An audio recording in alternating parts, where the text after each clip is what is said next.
जय।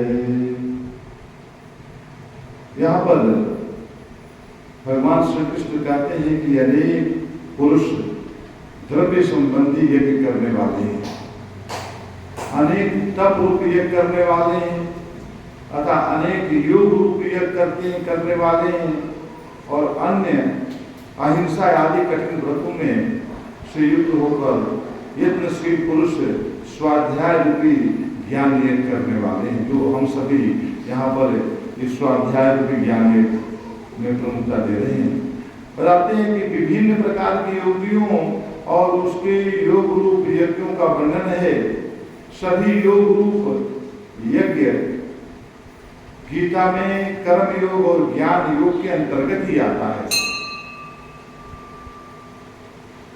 किसी श्रेष्ठ कर्म को यज्ञ भावना अथवा श्रेष्ठ भावना से परमात्मा को समर्पित करना यज्ञ कहलाता है। यहाँ पर बताए हैं कि हम परमात्मा को जो कुछ भी जीवन में कार्य कर रहे हैं उसको जगह समर्पित करते हैं उनके चरणों में, तो ये यज्ञ का रूप धारण कर लेता है। हम उसमें कर्ता बन जाते हैं अपने आप को। जब हम कर्ता बनते हैं तो हम उसके बंधन को स्वीकार करना पड़ता है, चाहे अनचाहे उसके सुख दुख का भागीदार बनना पड़ता है। ये कहते हैं कि अनेक प्रकार के साधक अपनी रुचि और सामर्थ्य के अनुसार अनेक प्रकार के यज्ञ क्या करते हैं। जैसे द्रव्य यज्ञ जो होता है इसमें दान देने में क्रिया होती है, जो अपना जो है अनासक्त भाव से और आसक्ति रहित होकर वो परमात्मा के चरणों को समर्पित करते हुए अपने द्रव्य को दान करता रहता है। द्रव्य यज्ञ की श्रेणी में आ गया। उसी तरह से तपोयज्ञ है। तपोयज्ञ जो पिछले समय इंद्रियों को विषयों से विरक्त करना, मनमानी नहीं करने देना, ये भी एक यज्ञ के रूप में आया हुआ है, बता रहे हैं। आगे बोलते हैं कि ये सभी यज्ञ आत्म विकास में सहायक और परमात्मा की ओर उन्मुख करने वाला है, परमात्मा की तरफ प्रशस्त करने वाला है। मनुष्य लोकहित के लिए अपने द्रव्यों का त्याग करके दान यज्ञ क्या करते हैं। कितने कितने ऐसे महापुरुष मिलेंगे जो गुप्त दान कर देते हैं, गुप्त दान करते हैं और जो किसी को प्रकट नहीं होने देते। तो बताते हैं कि मेघ अपने जल को, वृक्ष अपने फल फूल को, छाया को और छाया से परोपकार की धारणा करते हैं। इस सृष्टि में जितने भी देवता रूप में जो भी वनस्पतियां हैं, जो भी पदार्थ हैं, वो सब यज्ञ कर रहे हैं, सब परमात्मा की सेवा कर रहे हैं। परमात्मा अर्पित करके वृक्ष कबहुना फल भखे, नदी न सींचे नीर, परमार्थ के कारण साधु धरा शरीर। इस तरह से जो संत महात्मा ज्ञानी होते हैं वो परमात्मा कार्यों में अपने जीवन को समर्पित करते हुए एक तरह से यज्ञ करते जा रहे हैं। बताते हैं कि यदि नौका में आए हुए जल को दोनों हाथों से उलीचा ना जाए अथवा एक सीमा से अधिक भार लग दिया जाए तो नौका को डुबा देता है। शरीर में रक्त है, मज्जा है, अस्थि है इत्यादि के अति मात्रा में होने पर यह हमारे शरीर के लिए बहुत कष्टदायक हो जाता है। वेद का निर्देश है कि 100 हाथों से कमाएं। वेद कहता है कि 100 हाथों से कमाएं और 1000 हाथों से दान करें। अब बताइए 100 हाथों से कमाने की बात हो रही है, यानी कि 10 गुना जो है बढ़ चढ़ कर दान करें। तो कहता है, कोई सोचता है कि दान करने से क्या होता है। अगर हम पैसा कमाए हैं इसमें मेरा पूर्ण अधिकार है और इस पैसे को मैं अपना समय से उपयोग करूंगा, इसको मैं दान कर दूंगा, तो उससे क्या होगा। दान करने से वो चीज आपको बहुमुखी होकर विकसित करता है अपने जीवन में। आपके दान किया हुआ जो भी पैसा, जो भी चीज आप दान किए हैं, उस दान किए हुए का फल है कि आज हमारे परिवार में सुख है, शांति है, समृद्धि है। ये चीजें जो पैदा हो रही है ये दान के ही प्रभाव है। हम ये सोचते हैं कि जैसे कि दान उसी तरह से माना गया है जैसे कि एक बीज जो है अगर वो खेतों में डाल दिया जाता है तो वो 10 गुना 1000 गुना अधिक होकर हमको प्राप्त होता है। लेकिन यदि हम उस बीज को केवल खा जाएं तो खा जाने से वो कुछ मात्रा में हमें उपयोग में आया, लेकिन यदि वो उसी बीज को हम अर्पित कर दिए तो वो बीज जो है हजारों गुना बढ़कर हमारे जीवन में फलित करता है। उसी तरह से दान क्रिया है। दान क्रिया में हम जो करते हैं, कभी कभी दान तो हर इंसान करता है, ऐसा कुछ नहीं कि दान नहीं करता, दान करता है, लेकिन संकीर्णता में दान करता है।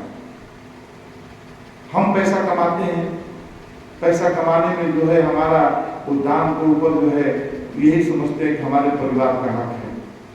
कभी अपने कि कोई दूसरा कोई पैसा मांगेगा तो उसको बोलेंगे कि भाई पैसा कहाँ है मेरा, लेकिन यदि परिवार को वही लाखों लाख खर्च कर देता है तो वो कुछ नहीं बोलता है, कहता है कि ये सही है, ठीक है, अपने ऊपर खर्च कर देता है। तो ये दान ही तो है, परमात्मा का दिया हुआ चीज की संकीर्णता में जो दान कर रहा है उसको जो है विशालता में दान करने की कला आ जाए तो उसी से संत महात्मा ज्ञानी की उपाधि प्राप्त होती है। आगे बता रहे हैं कि सत्पुरुषों को भी समस्त विभूति परोपकार के लिए ही होती है। जो विभूति की प्राप्ति होती है परोपकार के द्वारा ही प्राप्त होती है। कहते हैं कि बता रहे हैं कि श्रेष्ठ मनुष्य यथा सामर्थ्य दान देकर जनहित के लिए धर्मशाला बनाता है, अन्य क्षेत्र बनाता है, और इसी तरह से वृद्ध गृह, अनाथालय, चिकित्सालय, विद्यालय, यानी कि इस तरह से वो अपने दान को स्थापित करता रहता है। तो कहते हैं कि शरणागत मनुष्य की रक्षा करना भी दान के अंतर्गत आता है। आगे बताते हैं जो आपके शरण में आ जाते हैं उनकी भी रक्षा करना दान के अंतर्गत ही आता है।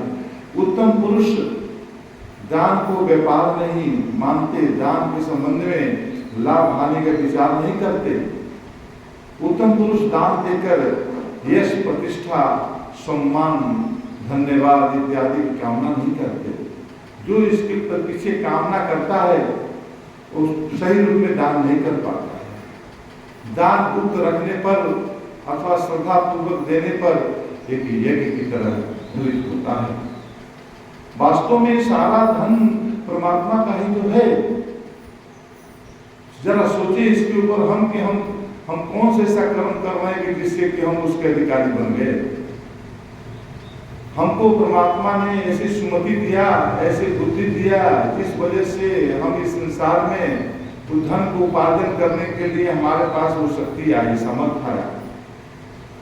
अगर वो ना दिया होता तो हम क्या करते, क्या कर लेते। इसलिए हमारे सामने ऐसे ऐसे बहुत दिखाई देते हैं जो इस चीजों के पात्र ना होने के बावजूद और ना होने के चलते वो इसमें असमर्थ अपने को महसूस करते हैं, वो प्रयत्न करते रहते हैं। इसलिए हमें जीवन में जिस तरह से निम्न कर्म यानी कि पाप कर्मों को करने के बाद में उसका दोषारोपण हमें होना पड़ता है, उसी तरह से पुण्य कर्मों का भी प्रभाव को भी दिखा नहीं जाता, वो भी जो है हमारे जीवन में लौट कर आता है। तो यहाँ पर बता रहे हैं कि कुछ मनुष्य यज्ञ बुद्धि से तप करते हैं, अर्थात तप को ही यज्ञ मानते हैं। आगे बोलते हैं तप को ही यज्ञ मानते हैं, जैसे चंद्रायण व्रत इत्यादि तपो यज्ञ कहलाते हैं। आगे बता रहे हैं कि कुछ मनुष्य अष्टांग योग का अनुष्ठान यज्ञ बुद्धि से करते हैं और अष्टांग योग के अनुष्ठान को यज्ञ मानते हैं। आगे बताते हैं कि चित्त वृत्ति निरोध के लिए योग सूत्र में 8 सोपानों का वर्णन किया गया है, जो पतंजलि द्वारा। कहते हैं कि यम, नियम, आसन, प्राणायाम, प्रत्याहार, धारणा, ध्यान, समाधि, ये सब क्या है इसके बारे में थोड़ा जानना जरूरी है हम सबको। तो यम और नियम मनुष्य के मानसिक और बौद्धिक अनुशासन के लिए तथा आसन एवं प्राणायाम शारीरिक नियंत्रण के लिए उपादेय है और प्राणायाम और प्रत्याहार चित्त वृत्ति निरोध के लिए सहायक होता है तथा धारणा ध्यान और समाधि चित्त के दिव्यीकरण के लिए उदिष्ट है। धारणा ध्यान और समाधि को अष्टांग योग की परिभाषा में संयम भी कहा जाता है। समाधि का अर्थ है चित्त की पूर्ण स्थिरता द्वारा परमात्मा के साथ योग करना। कृष्ण ने गोत्र आदि इंद्रियों के यज्ञ द्वारा प्रत्याहार की, धारणा ध्यान और समाधि रूप संयम यज्ञ की तथा प्राणायाम की चर्चा पृथक पृथक भी की है। नियम के अंतर्गत शौच, संतोष, तप, स्वाध्याय और ईश्वर प्रणिधान है। शरीर को स्नान द्वारा स्वच्छ रखना बाह्य शौच करना, राग द्वेष से मुक्त रखना आंतरिक शौच है। हम हमारे जीवन में बाहरी शौच तो कर लेते हैं, आंतरिक शौच में पीछे हो जाते हैं। तो राग द्वेष से हमें मुक्त रहना है, ना हम किसी के प्रति इतना राग करें कि वो चीज हमें दुख का कारण बन जाए, और ना इतना द्वेष करें। राग से भी बड़ा दोष का कारण द्वेष बनता है। आगे बताते हैं कि चित्त को ईश्वर की ओर उन्मुख करना यश प्रणिधान है। ईश्वर की ओर जब उन्मुख करते हैं, ये सब जो विकारे हैं ये सब से दूर हो जाते हैं। आसन शारीरिक स्वास्थ्य के लिए अत्यंत उपयोगी होता है। स्थिर होकर सुखपूर्वक बैठना ही आसन है, और आसन को सुखमय स्थिरता होने पर प्राणायाम और श्वास प्रश्वास की गति को रोकने का, नियंत्रण करने का अभ्यास करना लाभदायक होता है। तो बताते हैं कि अहिंसा इत्यादि कृष्ण व्रत धारण करने वाले अनेक यत्नशील पुरुष स्वाध्याय यज्ञ द्वारा ज्ञान यज्ञ को करते हैं। स्वाध्याय ज्ञान यज्ञ का अर्थ है आध्यात्मिक उन्नति में सहायक सद्ग्रंथों का सुगढ़ अध्ययन, श्रवण, मनन और चिंतन द्वारा ज्ञान प्राप्त करना भी है। यह स्वाध्याय यज्ञ कहलाता है। देखिए, ये सब गीता में भगवान श्री कृष्ण एक मनुष्य को महापुरुष बनाने की एक विधि बता रहे हैं। कैसे एक मनुष्य